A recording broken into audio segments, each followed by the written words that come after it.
Hello दोस्तों, स्वाति मालीवाल का वो मामला जिसने राजनीति और आम आदमी पार्टी को पूरी तरीके से हिला कर रख दिया है। आखिर ऐसा क्या मामला था जिसकी वजह से आज आम आदमी पार्टी की मुश्किलें इतनी ज्यादा बढ़ गई हैं? चलिए इस रिपोर्ट के जरिए मैं आपको बताऊंगी कि आखिर स्वाति मालीवाल के साथ क्या कुछ हुआ है और जिसके बाद आम आदमी पार्टी की मुसीबतें बढ़ गई हैं।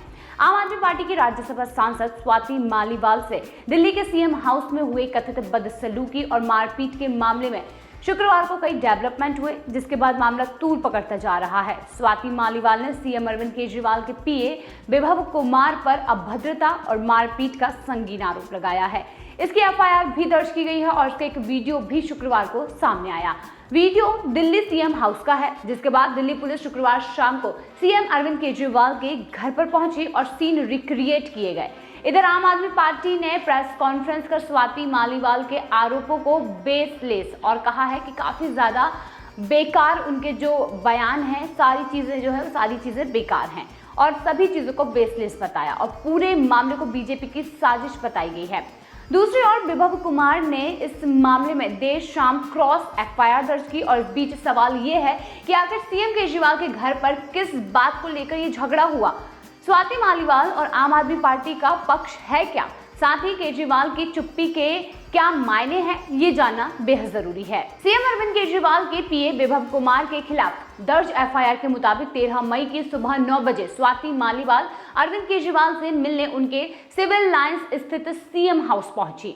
ऑफिस में स्वाति ने सीएम के पर्सनल सेक्रेटरी विभव कुमार को कॉल किया, लेकिन उन्होंने कॉल रिसीव नहीं किया। फिर स्वाति ने विभव कुमार के व्हाट्सएप पर मैसेज किया और उसका रिप्लाई नहीं आया। इसके बाद वो सीएम आवास की ओर चली गई। वहां पर मौजूद स्टाफ से उन्होंने सीएम केजरीवाल तक मैसेज भिजवाया कि वे उनसे मिलना चाहती हैं। इसके साथ ही स्टाफ ने उनसे ये कहा कि सीएम कुछ देर में मिलेंगे, तब तक आप ड्राइंग रूम में बैठकर इंतजार कीजिए। एफआईआर के मुताबिक स्वाति इंतजार कर रही थी कि अचानक से विभव कुमार वहां आ गए और उन पर चिल्लाने लगे।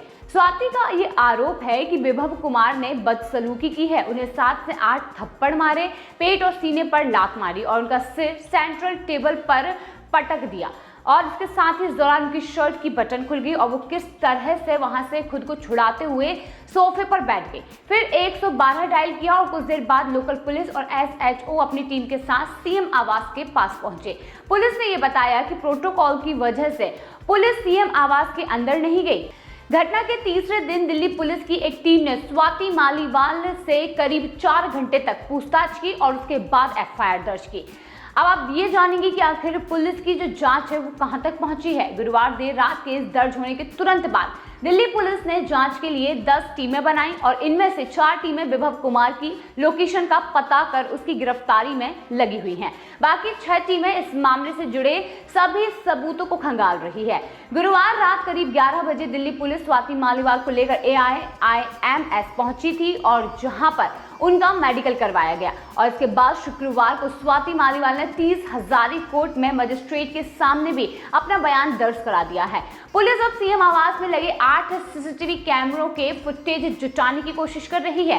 सीएम हाउस में सीन भी रिक्रिएट किया गया है।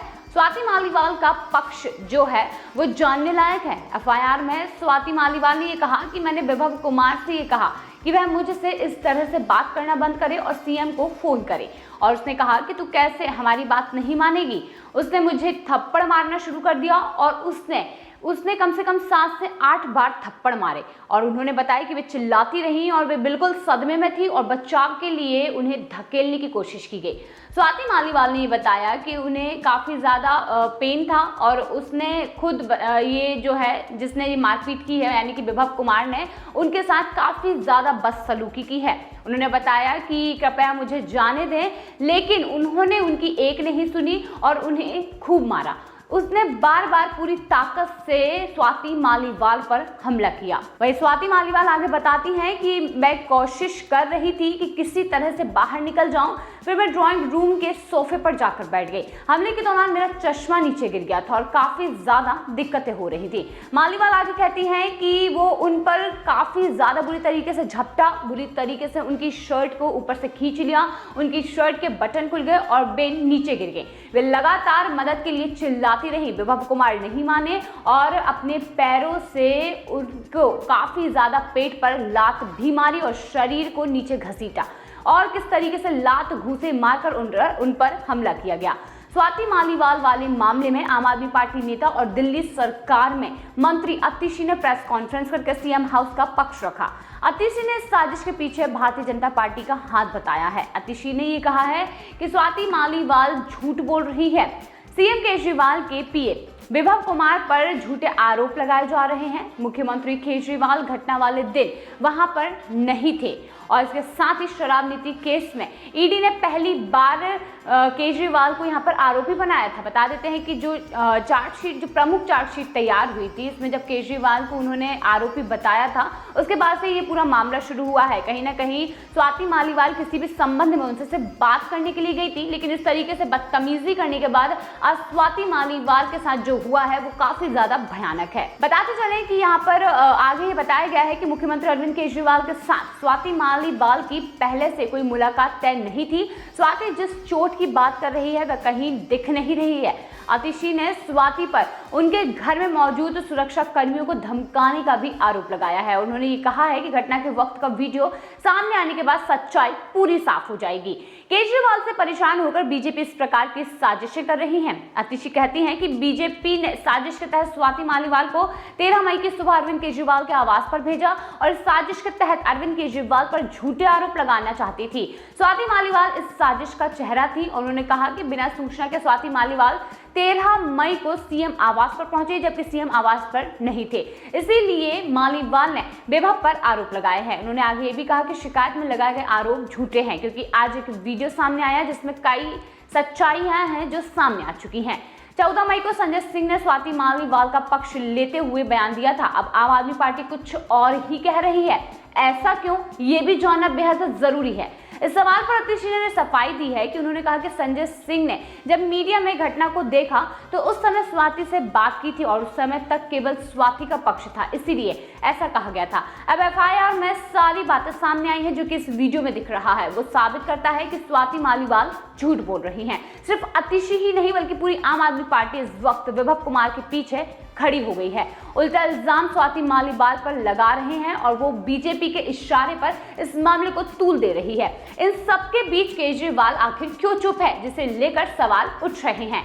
13 मई को केजरीवाल के घर पर क्या हुआ था ये सभी जानते हैं। स्वाति मालीवाल के आरोपों पर अतिशी ने ये जवाब दिया कि स्वाति मालीवाल के मामले में बीजेपी के साथ साथ आईएनडीआईए गठबंधन के नेता भी सवाल उठा रहे हैं। आईएनडीआईए गठबंधन की प्रमुख पार्टी कांग्रेस की महासचिव प्रियंका गांधी वाड्रा ने यह कहा कि अगर सही मायने में कुछ गलत हुआ है तो वो मैं उस महिला के साथ खड़ी हूँ। मैं हमेशा महिलाओं के साथ ही खड़ी रहती हूँ, चाहे वे किसी भी पार्टी की क्यों ना हो।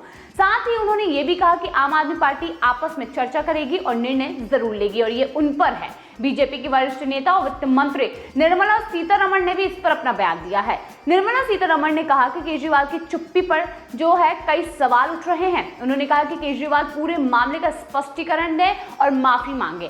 सीएम केजरीवाल ने उनकी पार्टी की महिला सदस्य पर हमले को लेकर एक भी शब्द नहीं कहा। महिलाओं के बारे में बात करने वाले जो सीएम हैं उन्होंने अभी तक कुछ नहीं कहा। सीएम के घर में उनका दाहिना हाथ माने जाने वाले विभव कुमार ने राज्यसभा सदस्य और दिल्ली महिला आयोग की पूर्व अध्यक्ष स्वाति मालीवाल के साथ हुई घटना पर बयान नहीं दिया।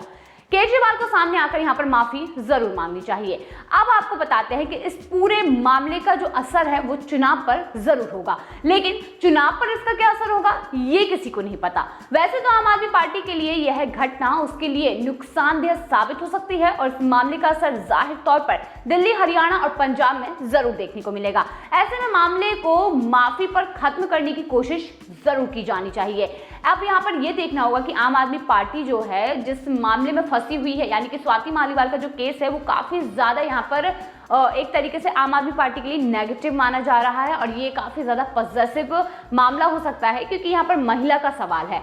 लेकिन आप खुद सोचिए, स्वाति मालीवाल जैसी बड़ी नेत्री के साथ इस तरीके की हरकत होना कहीं ना कहीं आम आदमी पार्टी को ये गलत साबित करने का एक बड़ा ही खास मौका हो सकता है, क्योंकि यहाँ पर जिस तरीके से स्वाति मालीवाल ने ये जो सवाल उठाए हैं, जिस तरीके से यहाँ पर जो उन्होंने सारी बातें बताई हैं, वो जानकर आज हर कोई हैरान है।